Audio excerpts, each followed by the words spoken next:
Hey, excuse me, is anyone sitting here? All right, I guess it's not taken.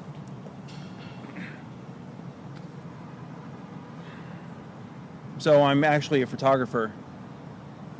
I take pictures around here a lot, but I don't think I've ever seen you. You come here often?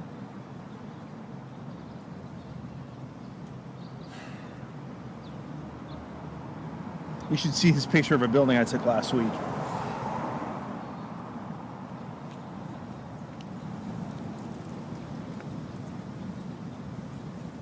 Wow. Guess I'll just leave then.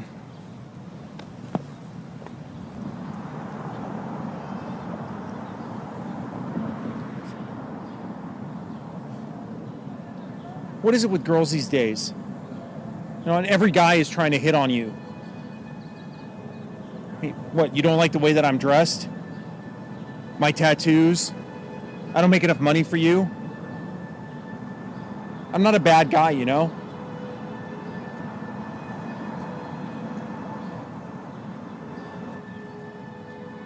Your friend's really rude. Excuse me? I was trying to talk to her and she outright ignored me. I swear, you girls are so stuck up. Not every guy is a jerk. You shouldn't be so quick to judge. You know, my friend is the sweetest girl you'll ever meet. She's the most caring person I know. The reason why she didn't respond to you is because she couldn't hear you. She's deaf. Maybe you shouldn't be so quick to judge.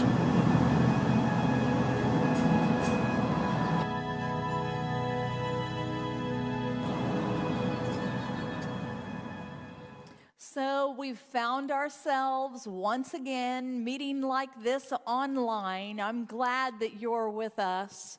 And over the next couple weeks, we're going to be talking about this issue of what's at our core. Who did God create us to be? What does He desire from us? What does He want? This aspect of who God created us to be, there's this issue that we're going to talk about this week and think about this week. As we go through our daily lives, we got to make sure that we are walking without judgment. If you've been on any type of social media lately, there are folks who call themselves good and kind and gentle, well-meaning people. And yet, they've been saying things that one might call public shaming or judging, this judgmental attitude of others, especially in the face of this global pandemic. It seems like everyone has an opinion. You know, if we're going to stay true to the message of Jesus Christ, folks, there isn't any room in our emotional, our intellectual, our social, or our spiritual toolbox. We don't have room for an arrogant mindset that diminishes others through judging them. There's no room for anything that pushes people down instead of lifting them up. In the video that we just watched, a judgmental attitude was expressed because this person didn't have enough information, and the information they had was incorrect. As they were thinking through, it was just a misunderstanding. But how quick he was to judge. You know, more times than not, when we choose to judge someone, it doesn't speak about them. It doesn't. It speaks about us. It speaks about what's going on in our heart, and what it's speaking isn't flattering at all. A judgmental attitude can be a reflection of the fact that there's sin, that we're harboring some sin in our heart. You know, it's always easier to shift the attention off of yourself onto someone else. That's exactly what judging does, rather than addressing the issue of our own heart. You know, when we judge others, especially as Christians, what we're doing is we're telling the world something about who we are. And what we're telling them isn't that we're reflecting Jesus Christ. Staying true to the message of Jesus has to touch every area of our life, not just our quiet time in the morning, but absolutely every area. If we are a follower of Jesus, we've got to understand that this is a really wide scope. It touches everything in our lives. God created us in such a way that at our core, you could even say in our DNA, he created us in such a way that we have exactly what we need to respond to our surroundings like Jesus. But just because a resource has been made available to us, just because these godly characteristics are put within us, it doesn't mean that we'll ever be forced to use them. You know, think of it this way. If the doctors and the nurses and the first responders, the medical workers, if they had access to a plethora, a bounty of PPE, and that stands for personal protective equipment.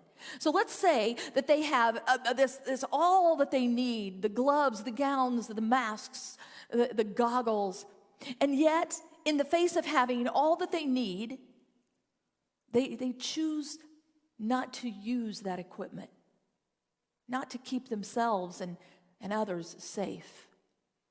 I know that would never happen, but then if that person became ill, if they were exposed to this deadly virus, I think easily we would all say, well, they were reckless. They were careless, they were foolish, they were irresponsible, they had what they needed, and they opted not to use it. In our world right now, what we're hearing is the exact opposite. They're begging for these kinds of equipment. Now let's apply that same kind of thought to humanity. You know, we're all created with these resources, these characteristics of God that are in all of us, available to all of us. But that doesn't mean that we're all going to choose to use them. But as Christians, especially as people who say that I am a follower of Jesus Christ, if we are choosing not to use these godlike characteristics that are placed within us, it's careless, it's reckless, it's foolish, it's irresponsible, but worse than that, it's sinful. In our DNA, God has placed within each of us, every single one of us, the resources that we need to be gracious, to be kind, to be patient, to be compassionate, to be charitable, to be loving, to be forgiving, and so much more. These resources are available for us to use, all of us. We were created in the image of God. And that means that from the get-go, the intention has been that we are to be agents of peace. We got to get in the habit, folks, of putting on our PPE. We got to get in the habit of putting on the armor of God. And we got to ask ourselves often, my attitude, my words, my approach, the way I spend my time, my heart, am I reflecting Jesus? Am I using these resources that God has placed within me? And if you think that responding like Jesus is an impossibility, because I've heard people say, well, what do you think, I'm Jesus? What do you think, I'm God? No, we don't think you're Jesus. No, we don't think you're God. But we do know that you were created in his image. Deoxyribonucleic acid, DNA for short, this creation that makes us who we are, it's found in all living organisms. Even viruses have DNA. And in this DNA is this massive amount of genetic information. And it stores in our cells information that can be replicated, duplicated, repeated. And if you took your DNA and you lined it up end to end, the genetic information stored in your cells alone, would make this gigantic DNA trail. And if you were traveling at 60 miles an hour and you traveled 24 hours a day, 60 miles an hour, 24 hours a day, you would travel for 841 years before you would reach the end of your DNA trail. 841 years. Folks, that's a lot of information. And that information is packed into every human who walks the face of this earth. Why so much information? Because we were created in the image of this awesome, magnificent, fabulous, amazing God. And so it takes that much information because we were created in His image. We were predestined from the beginning of time to be conformed to the likeness of Jesus Christ. Because everything we need to live like Jesus is already within us.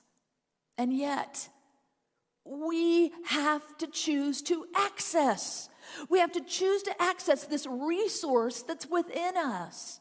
We have to faithfully follow the life of Jesus Christ. We have to choose to live like Jesus lived, to love like Jesus loved, to forgive like Jesus gave. And we have to call upon these resources that are within us. If you only remember one thing, just one thing from what I'm going to say right now, the thing that I want you to remember is that we've got to choose to access the resources that God placed within us. We've got to faithfully follow Jesus Christ. You can easily say that Jesus is our PPE. He has given us everything that we need to serve God and to serve others, everything we need for transformational living, where we live and embrace this holy lifestyle, everything that we need for renewal that comes through forgiveness, whether we are offering forgiveness or whether we are receiving forgiveness, everything that we need to function as one body that's seeking unity, whether you are a Baptist or a Methodist or a Catholic, to be one body in Christ. Everything we need is already within us. And the foundation for us not to be judgmental, folks, that's within us also. We have what we need to live in peace with those around us instead of expressing feelings and opinions that cause division. We have what we need to be determined to love no matter the cost. And all of these things were imprinted upon our souls before we were even born. What we choose to do with these godlike characteristics that are in each of us, that's our choice. How are we going to respond? See, this is our DNA. We are called to serve. We are called to seek a holy life. We are called to offer and receive forgiveness. We are called to live a life of unity and to be agents of peace and to love no matter the cost. Romans 8:28 and 29 says, and we know that God causes everything to work together for the good of those who love God and are called according to His purpose for them. For God knew His people in advance. God knew us in advance. That's what it's saying. God knew His people in advance, and He chose them to become like Jesus. It is God's desire that we become like Jesus. He has given us those resources to do just that. We were fearfully and wonderfully made. And that means that before this world, before this universe ever came into being, we belonged to Him because we were created in His image. So that means that the very smallest detail of your life, to the most overwhelming situation you may face. And for some of you, this situation of this pandemic, it's overwhelming. It may be the most overwhelming thing you will ever face. So from the smallest to the most overwhelming, we got to realize God was already aware of all of it. He had full knowledge of what we are facing today and what we will face tomorrow. None of this has caught him by surprise. And yet, no matter the situation, he expects the exact same thing from us. He expects that we are always living like Jesus, whether it is easy or whether it is difficult, always, always living like Jesus. And that brings us to this issue of being a peacemaker. See, when we hear that phrase, a judgmental attitude, it's often connected to issues of race. And you might go, well, I'm not racist, so obviously I don't have a judgmental attitude. The truth of the matter is, as God's people, we've got to strive to make sure that we dismiss all types of judgment, not just racial judgment, but all kinds of judgment. When you're judging someone on gender or on their past or their current life choices, their actions, their words, their intellect, their education, their income, or even their appearance, my friend, when we do that, we are on a very slippery slope, and that slippery slope leads just one place. It leads to sin. Matthew 7, verse 2 states this very clearly. God will judge you in the same manner that you choose to judge others. Jesus is making it real clear here. Before we start judging others, before we start checking out others' lifestyle, their actions, their thoughts, their words, we need to take a look at ourselves. Ignoring what's going on in our own life while judging others, there's a word for that. It's an ugly word, and the word is hypocrisy. I don't know anyone who would ever want to be defined as a hypocrite. The Apostle Paul said, dear brothers and sisters, if another believer is overcome by sin, you who are godly, in other words, those of you who know the Lord, you who are godly should gently and humbly help that person back onto the right path. And be careful not to fall into the same temptation yourself. There's a huge difference between judging and confronting through accountability. That's what this passage is talking about. See, judging is always going to feel like condemnation, criticism. Judging is going to hurt. But confronting through accountability, while it might be difficult to offer, while it might be uncomfortable to receive, it's completely different than judging. Because, see, it comes from this foundation of love and care. Judging can easily be described as a form of bullying, because its purpose isn't to help, its purpose isn't to lift up, it doesn't correct, it doesn't teach, it harms and it hurts. But confronting through accountability, and that's what this verse was talking about, it involves love. When we confront through accountability, it means that we want to offer something that's going to be to the benefit of another person. And it reflects elements of humility and gentleness and peace. Judging is going to give you this false sense that I am better than someone else, that I am right and you are wrong, that I know what is best and you do not. And when we start thinking like that, we begin to feel superior to others. You know, when we have this mindset that if we make someone else look bad or if we make somebody else look wrong, that it makes us look smart or better, nothing's further from the truth. When you push someone down, and that's what judging does, when you push someone down just because you can, it doesn't make you strong, it doesn't make you bold, it doesn't make you courageous, it makes you weak, it makes you cruel. Judging, it's often done behind someone's back.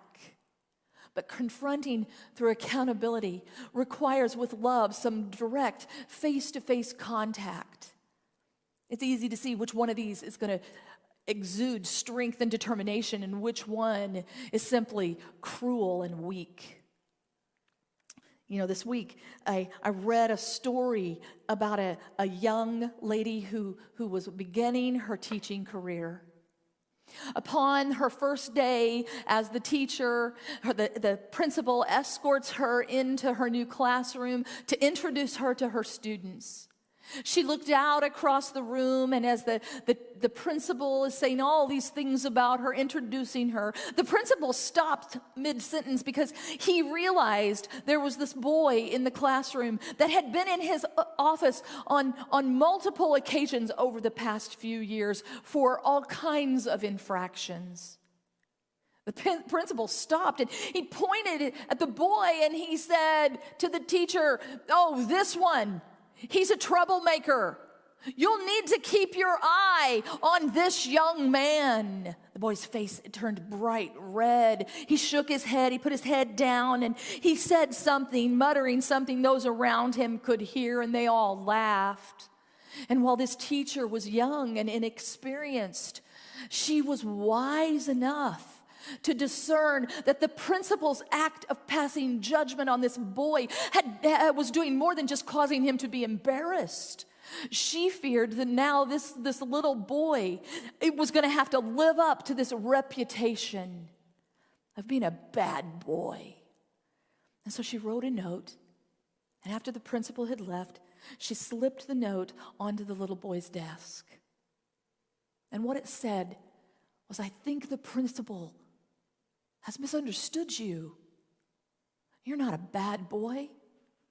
I trust that you are going to help me make this classroom the best classroom in this entire school."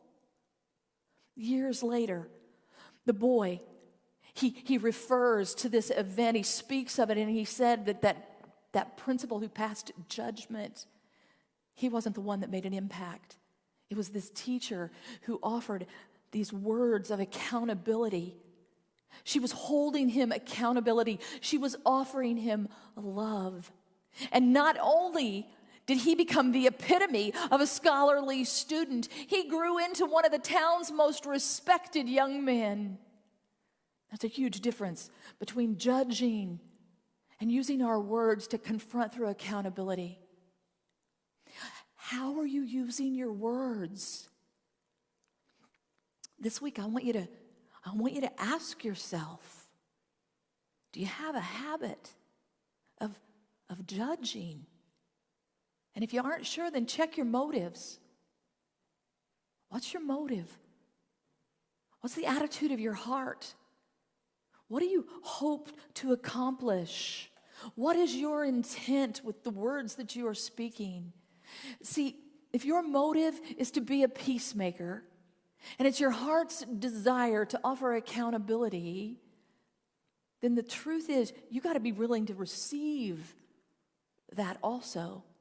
And so if the words you are speaking are words that you would not want to receive, words that you wouldn't want someone speaking to you or of you or about you, then your words may just be words that are judgmental, no matter how you choose to package them.